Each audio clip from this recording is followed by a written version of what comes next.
Hi dear students, today we are going to have history section. In that the first chapter is sources. As we all know that sources means it is the basic material of construction of history, which means ಆಧಾರಗಳು. ಈ sources ಎಂಬುದು ಇತಿಹಾಸದ ಎಲ್ಲ ಸಂಗತಿಗಳಿಗೂ ಬೇಕಾದ ಒಂದು ಮೂಲ ಆಧಾರ. As we all know that history is a systematic study of past. History is written on the basis of sources. ಆಧಾರಗಳ ಮೇಲಿಂದಾಗಿ ಇತಿಹಾಸವನ್ನು ಗುರುತಿಸಲಾಗಿದೆ. If there is no source, then there is no history. Human beings had created many facilities to lead their life since from ancient times. If the things used by human beings in the past have remained, then they are called as sources by the historians. ಈ sources ಎಂಬುದನ್ನು ನಾವು ಹೇಗೆ ಗುರುತಿಸುತ್ತೇವೆಂದರೆ ಇಂದಿನ ನಮ್ಮ ancestors ಕಾಲದಲ್ಲಿ ಬಳಸಲ್ಪಟ್ಟ ವಸ್ತುಗಳು ಈಗ ನಮಗೆ ಕಂಡು ಬಂದರೆ ಅವುಗಳನ್ನು ಸೋರ್ಸಸ್ ಎಂದು ಕರೆಯುತ್ತೇವೆ. ಅದರನ್ನು ಮೇಲಿಟ್ಟು ಇಂದು ನಾವು ಹಿಸ್ಟ್ರಿಯನ್ನು ಗುರುತಿಸುತ್ತೇವೆ. If the things used by the human beings in the past have remained, then they are called sources by historians. In this chapter, we mainly study about what is source, what are the types of sources, what are the type of archaeological sources. Hence, the agricultural tools left by the earlier people. See, dear students, are able to see the agricultural tools. ಈ tools ಮುಂದಿನ ಜನರು ಉಪಯೋಗಿಸುತ್ತಿದ್ದುದು. Earlier forts, arms, temples and other religious building. ಇದು ಹಳಕಾಲದಲ್ಲಿ ಉಪಯೋಗಿಸುತ್ತಿದ್ದ ಗೋಪುರಗಳು.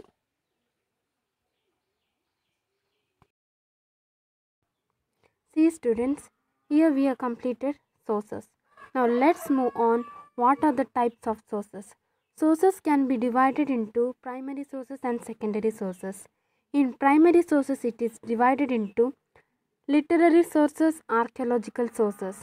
Literary sources, example, poems, literatures. See, the above picture is showing about Ramayana and Mahabharata, which is one of the most famous epics. And archaeological sources, which means old forts, coins, monuments and other related. This above show picture is archaeological sources. Here we can find different types of coins, monuments. This all belongs to archaeological sources. Sources can be divided into two. First one, primary sources, secondary sources. In primary sources, it is divided into two, which means literary sources and archaeological sources. Literary sources is divided into again two, which is written literature and oral literature. What is written literature? Written literature is the main source for literary sources. Written literature can bring the contemporary social life of the times of the writer alive. There are two types of written literature, native literature and foreign literature. Literary source can be divided into two. First one is written literature and oral literature. In written literature, it is divided into two. One is native literature and foreign literature. Now, first we are moving to native literature. As the name suggests, native means with the place in the local place, which means tribal places, or the people written by their own language or by the local languages is called native literature. Let's move on to the definition.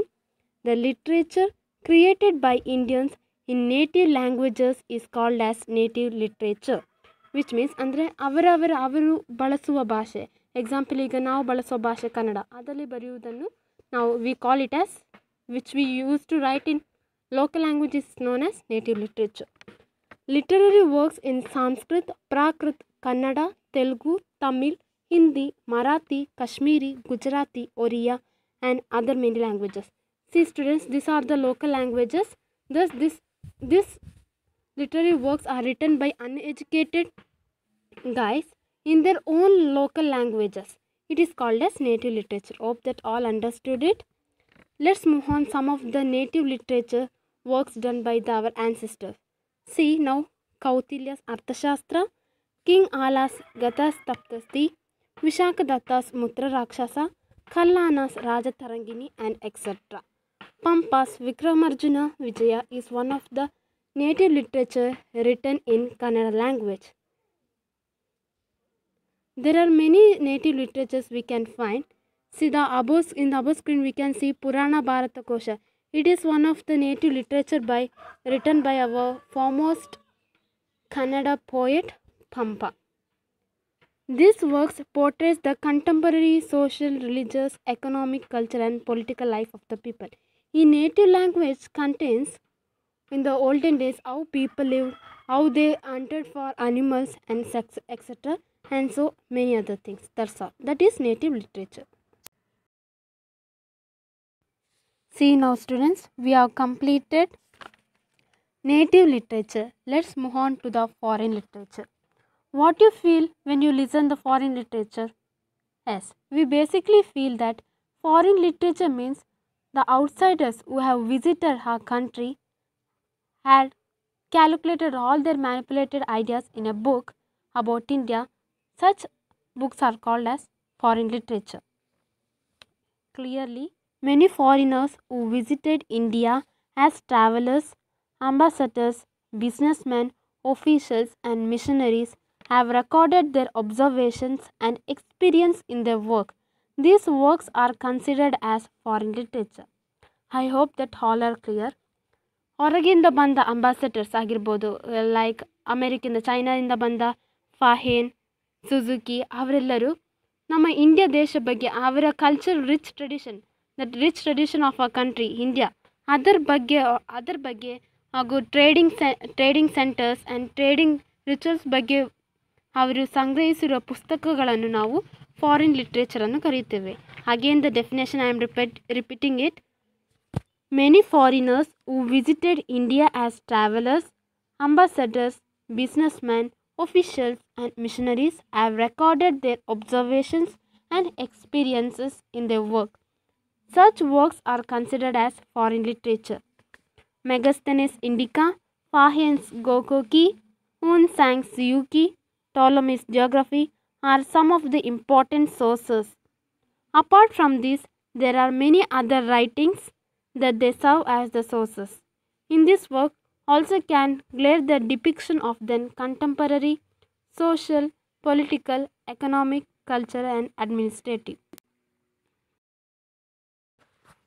See dear students, in sources it can be divided into two. First one, yes, literary sources and archaeological sources. Now we have yet completed literary sources. Next, moving on to the archaeological sources. Archaeological sources are mainly divided into four types: inscriptions, coins, monuments and other ruins. Archaeological sources are available not only on the earth's surface but also hidden deep in the depth of the earth. The hidden things in the earth are dug out by using scientific methods. This method is called excavation. Harappan civilization came to light only due to the process of excavation. During excavation, ruins of building, inscriptions, coins, bangles, seals, beads, bone pieces, metals and others can be found. These are analyzed by applying various scientific methods to understand the life of people of those times. Archaeological sources, inscriptions, coins, monuments and other ruins. Yes students, I have already told you that archaeological sources can be divided into four types. First one, inscriptions, coins, monuments, other ruins. First, moving to the inscriptions. What is inscription? Inscriptions means engraved writings, which means ಶಾಸನಗಳು. ಇವುಗಳನ್ನು ಕಲ್ಲಿನ ಮೇಲಗ ಅಥವಾ ಶಿಲೆಗಳ ಮೇಲೆ ಬರೆಯಲ್ಪಡಲಾಗುತ್ತದೆ. Inscriptions means engraved writings ಅಂದರೆ ಶಾಸನಗಳೆಂಬುದು ಅರ್ಥ. Inscriptions are written on stone, rock, metal, ivory and other materials that last longer. ಇವುಗಳನ್ನು ಕಲ್ಲಿನ ಮೇಲಕ್ಕ ಅಥವಾ ಮೆಟಲ್ ಮೇಲೆ ಬರೆಯೋ ಕಾರಣವೇನೆಂದರೆ ಅದು ಯಾವತ್ತು it won't erase, it stay for longer. ಈ ಕಾರಣದಿಂದಾಗಿ the earlier inscriptions can be found today. Inscriptions are more reliable as they have direct relationship with the events. Ashoka's inscription are the earliest inscription found in the India. As we all know that Ashoka was a great ruler. His inscription is the foremost and first inscription that was found in India through excavation method. Most of his inscriptions are in Brahmi script. Their language is Prakrit. To write inscription, there is no any rules. There can be written also can be written in their local languages. Ashoka used his local language, that is Prakrit. Thousands of inscriptions are found in Kannada, Tulu, Telugu, Tamil, Sanskrit and other languages. Samudragupta's Allahabad pillar inscription, Imadi Pulakeshi's Aihole inscription are the important achievements of their rulers. The Uttarmerur inscription narrates the rural administration of Chola kings. Apart from this, many political, social, cultural, economic, educational systems, religious aspects are reflected in these inscriptions. Through these inscriptions, we can come to know that which ruler ruled during that time. ಯಾವೆಲ್ಲ ರಾಜಂದಿರು ಆ ಕಾಲದಲ್ಲಿ ಆಳುತ್ತಿದ್ದರೆಂಬುದನ್ನು ಈ inscriptions ಮೂಲಕ ನಮಗೆ ತಿಳಿಯಬಹುದು. ಇದು ಈ ಇನ್ಸ್ಕ್ರಿಪ್ಷನ್ನ ಉಪಯೋಗ.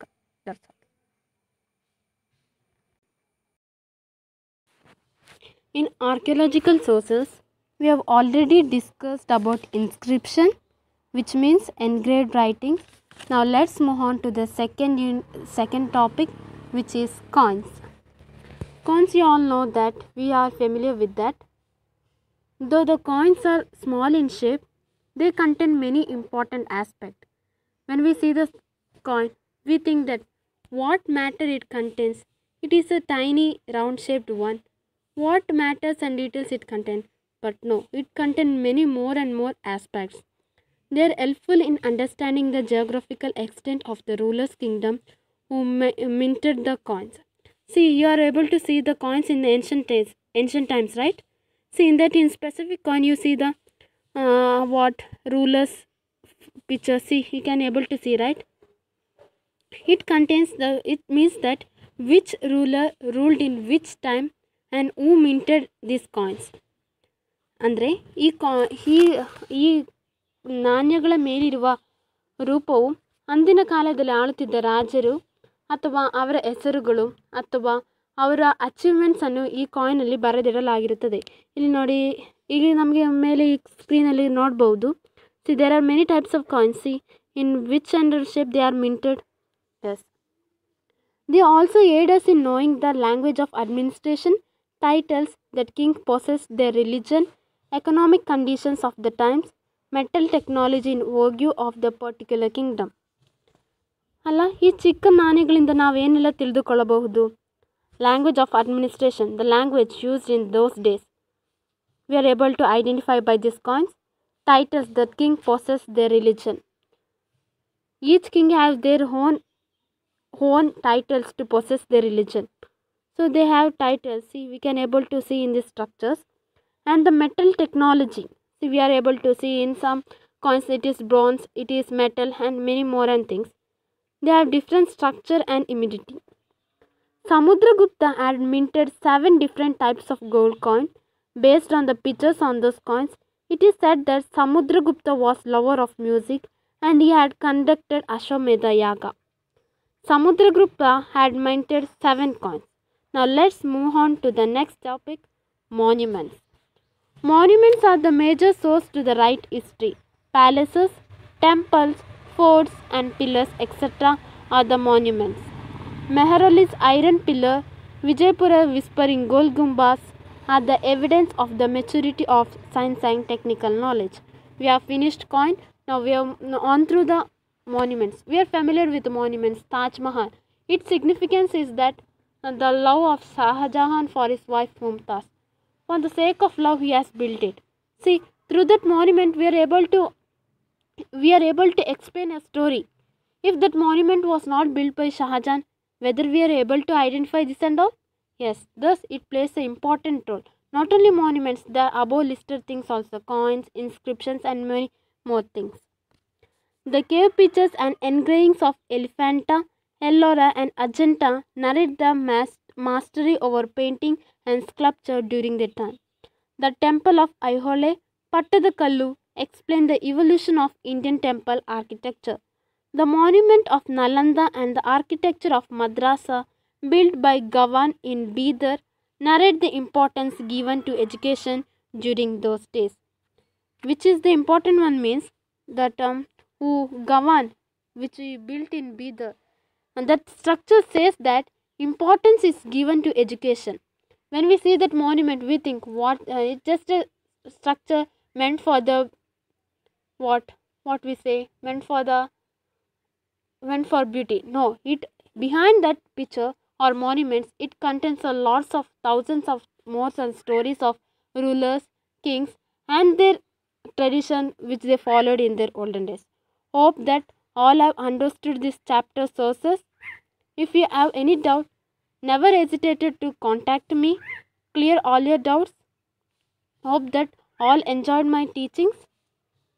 Just focus on what I have told you. That's all. Don't bother about many more and things.